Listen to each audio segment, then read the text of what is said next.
কে পসার মাও পসার বলে পরীক্ষার রেজাল্ট হল পসা করে গেছে। হ্যাঁ পয়সা তো কই বাড়ি এসছে? এত রাত হয়ে যাবে সবাই বাড়ি এসে নাই।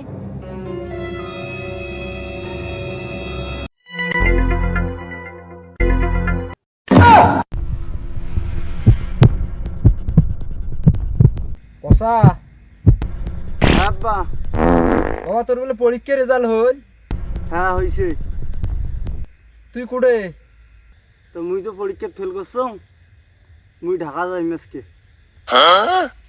আয় একবার ফেল করছিস তে কি হয়েছে, পরে বড় পরীক্ষা দিবের বাবু বাবা। আয় তুই বাড়িতে এলা, অনেক রাত হয়ে যাচ্ছে। তা ঠিক আছে, মুই বাড়ি যাওয়ার লাগছো তাহলে।